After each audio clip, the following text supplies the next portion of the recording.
Bonjour à tous et bienvenue dans cette nouvelle vidéo, une vidéo sur le cinéma. C'est vrai que ces derniers temps, j'ai fait un peu plus de gaming. Voilà, il n'y a pas eu d'émission de fait entrer le DVD et c'en est pas encore une vraiment, mais on va quand même faire entrer des DVD. On va parler de ça puisqu'aujourd'hui, je vais vous parler des coffrets, des objets en rapport avec le cinéma que j'affectionne. C'est la partie 1. On verra si je fais une partie 2 parce qu'il y a encore d'autres choses que j'apprécie. Mais voilà, là c'est la partie 1 de ces pépites que j'ai dans ma collection, en tout cas que je juge comme telles. Après, bah, vous avez le droit de ne pas aimer aussi, il n'y a pas de souci. Vous avez le droit de trouver que c'est nul. On va commencer avec un coffret que j'aime beaucoup, le coffret d'Une nuit en enfer. Donc, dans le coffret d'Une nuit en enfer, qu'est-ce qu'on retrouve? On retrouve la plaque du Tiki Twister, le fameux bar où vont se réfugier nos amis Richard et Seth Gecko. On retrouve aussi l'affiche du film. Non, pas vraiment en fait, pas l'affiche du film. On retrouve aussi l'affiche de Satanico Pandemonium alias Salma Hayek. Donc plutôt cool, hein. Je pense que ça a fait plaisir à l'époque de la sortie du film à pas mal de monde, ce rôle de Satanico Pandemonium. On retrouve aussi les badges donc, de Satanico Pandemonium, de Seth et de Richard Gecko. Donc les personnages interprétés par nos amis George Clooney et Quentin Tarantino. On a les verres officiels du Titi Twister pour boire sa petite tequila tranquille chez soi. On a bien sûr le Blu-ray et le DVD en coffret. Le tatouage, que je ne pense pas utiliser un jour.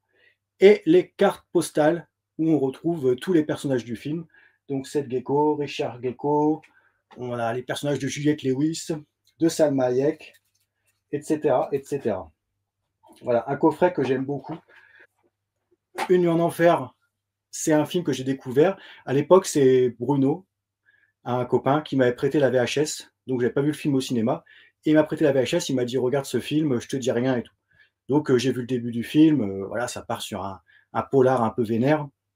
Je me suis dit ok et tout. Et franchement, j'ai pas vu le twist arriver.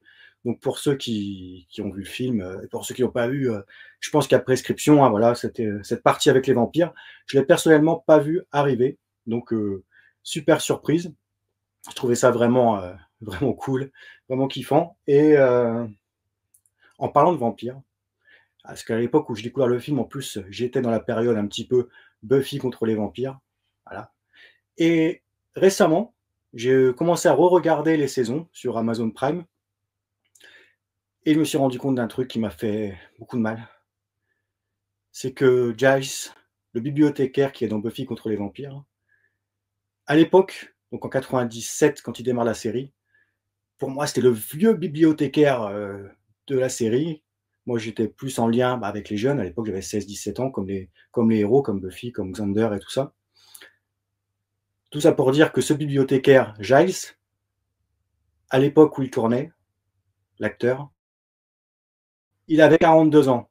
42 ans qui est mon âge aujourd'hui. Ce qui veut dire que dans le même laps de temps entre Buffy contre les vampires et maintenant, quand on fera 2 fois ça, j'aurai 70 ans. Et ça fait mal. Voilà, c'était juste pour l'anecdote. Je ne sais pas pourquoi je raconte ça, mais bon, j'avais envie de le dire. J'ai envie de le dire parce qu'on vieillit.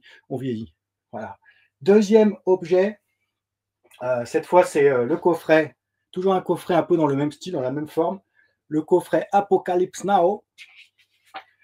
Cette fois, moins de goodies, moins de trucs fun comme ça, mais on retrouve des choses intéressantes. Donc, bien sûr, les DVD, les Blu-ray, qui est quand même la base. On a le making-of sur le DVD, sur le Blu-ray, Heart of Darkness, l'apocalypse d'un metteur en scène. Et on a Apocalypse Now, un cauchemar psychédélique, donc 100 pages sur le film, illustré par Jean-Baptiste Thoret. Et on a en plus encore un livre, c'est vraiment pour ceux qui aiment la lecture, ce coffret, le journal d'Eleanor Coppola, de 300 pages. Donc, Eleanor Coppola, donc, était la femme de Francis Coppola, donc, qui quitte la Californie pour les Philippines, où ils vont voir le tournage d'Apocalypse Now. Et c'est le Dawa. Et donc, Madame Coppola nous raconte ça dans ce livre. Un livre passionnant, un témoignage sur l'élaboration d'un film qui a été très dangereux. Donc tout ça, c'est passionnant. Donc je vous conseille ce coffret Apocalypse Now. Enfin, je vous conseille, en tout cas moi je l'ai et j'en suis content. Ensuite, nous avons le horreur de William Friedkin, dans lequel on retrouve quoi?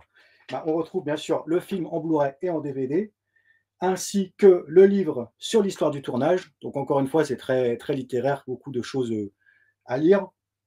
Et on a le scénario dédicacé, le scénario original qui est annoté de plein de notes de William Friedkin et tout ça.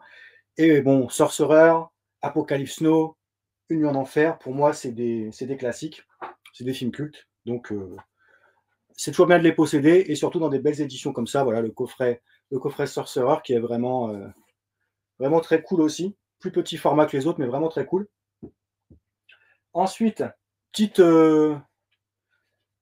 originalité, on sort un peu du DVD. On a le livre Napoléon de Stanley Kubrick, donc qui est vraiment un livre chez Taschen, un livre sorti chez Taschen qui est vraiment fou, parce qu'il y a des années de travail là-dedans. Dans ce bouquin, on retrouve tous les documents préparatoires du film de Stanley Kubrick, film qui, comme vous le savez, ne sortira jamais. On aura la version de Ridley Scott plus tard, et la version avec Christian Clavier aussi, mais jamais celle de Stanley Kubrick. Donc, là-dedans, si on voulait, on pourrait refaire le film. Si on nous file 100 millions, on peut le faire parce qu'il y a vraiment tous les documents préparatoires de l'ami Stanley, paix à son âme. Donc, ça reste quand même une œuvre unique, passionnante, qu'il est toujours intéressant de posséder dans sa collection. Donc, c'est chez Taschen qui fait des livres sur le cinéma assez dingos. J'en ai quelques-uns derrière. C'est forcément un éditeur à suivre. On continue avec une œuvre un peu, on change complètement d'univers, une œuvre complètement farfelue. C'est The Taint, donc j'ai la VHS et le DVD. J'avais aussi l'affiche, mais je ne sais plus où je l'ai mise, quelque part. Donc The Taint de Drew Bolduc, qui est sorti après chez l'éditeur Troma, mais qui à l'époque donc était auto-édité par Drew Bolduc. Donc voilà, c'est pas très woke comme film, c'est certain. C'est du Z qui tâche, c'est pas très poli, mais voilà, j'aime bien avoir ce côté VHS.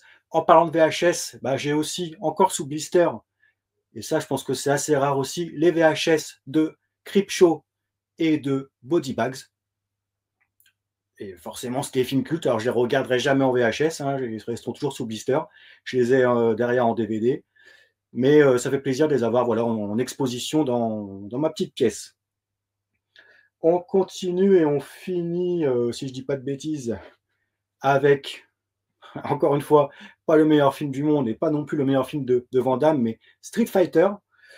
C'est le seul film de Van Damme le seul film que j'ai en VHS box, donc ce que fait ESC, et je trouve ça assez cool, puisque dedans, on retrouve déjà un beau coffret, et ça fait déjà plaisir. On retrouve les films, alors c'est vrai, un peu fourré à l'arrache à l'intérieur, mais on a l'affiche du film avec derrière notre ami Kylie Minogue. Il y a le KO Mag qui revient un peu sur Street Fighter et sur les jeux vidéo adaptés en film.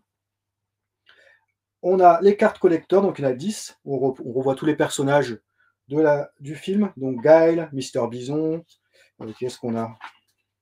Guile, Blanca, Balrog, Vega, Honda, Chun-Li, Zangief, Mister Bison, Camille, Sagat. Mister Bison, donc, qui est le dernier rôle, comme vous savez aussi, de Raoul Julia, qui est un acteur que j'adorais quand j'étais gamin, notamment pour La Famille Adams, pour son rôle de Gomez Adams. Et c'est vrai que j'étais super triste quand il est décédé après Street Fighter. C'est son dernier film, et c'est aussi pour ça que c'était important pour moi de l'avoir en support physique. Et puis, c'est pas terrible du tout. C'est pas non plus si honteux que ça, je trouve que ça se regarde quand même si quand je l'ai vu à l'époque, je trouvais ça vraiment naze parce que j'étais assez fan du jeu et je m'attendais à un truc de combat un peu genre le grand tournoi. Et au final, c'était une histoire tirée par les cheveux avec des personnages qui ressemblent vaguement. C'était pas foufou, mais c'est pas mal. Il y en a un que j'ai oublié, allez, j'en fais un dernier pour la route, c'est Sin City, J'ai tué pour elle. Alors, j'aime pas moi Sin City 2. À l'époque, j'avais vu Sin City 1, que j'aime beaucoup encore aujourd'hui. Je sais que c'est un film qui, avec le temps, a beaucoup de détracteurs, même si je pense qu'il avait fait l'unanimité à sa sortie. Avec le temps, il y a beaucoup de gens qui ne l'aiment plus pour différentes raisons que je peux entendre. Moi, Sin City 1, je l'aime toujours. Je l'aimais encore je l'aimais beaucoup à l'époque aussi. Du coup, j'avais acheté, sans l'avoir vu au cinéma, le coffret super collector de Sin City, J'ai tué pour elle.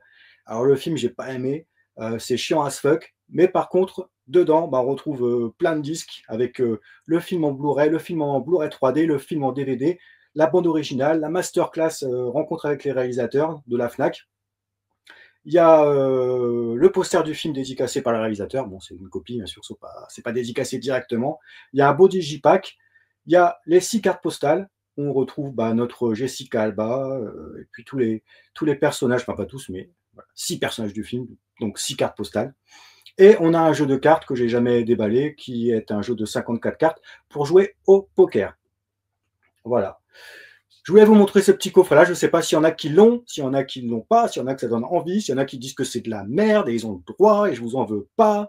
Mais peut-être que je referai une vidéo comme ça, une suite à cette vidéo, où j'ai encore deux, trois, voire un peu plus, choses que j'aime bien. Je pense que je parlerai aussi de mes films préférés que j'ai en support physique. Je ferai peut-être une vidéo là-dessus. Ou alors je les ferai dans un fait entrer le DVD, je ne sais pas encore. En tout cas, j'avais un petit peu envie de parler de cinéma et comme c'est un peu dur en ce moment de faire des lives, etc., de faire des trucs trop longs, j'ai fait un petit peu comme certains copains que je vois sur YouTube. D'ailleurs, je leur fais un big up, que ce soit Romain de Croix de Malte, Michael, Thierry Mittig, Michael de Body Count, Mister Paradise, Master Phil. Voilà, il y en a des gens à qui je suis plus ou moins proche, il y en a certains que je connais pas beaucoup, mais en tout cas, j'aime beaucoup regarder leurs vidéos où ils font de l'unboxing, ce genre de choses. Donc je me suis dit, tiens, pourquoi pas aussi moi montrer quelques pépites à mon sens que j'ai dans ma collection. Après, chacun jugera de la pertinence. En tout cas, je vous remercie, je vous souhaite une bonne journée, et puis à bientôt pour un nouveau fait entrer de DVD ou pour autre chose, on ne sait pas. Big up!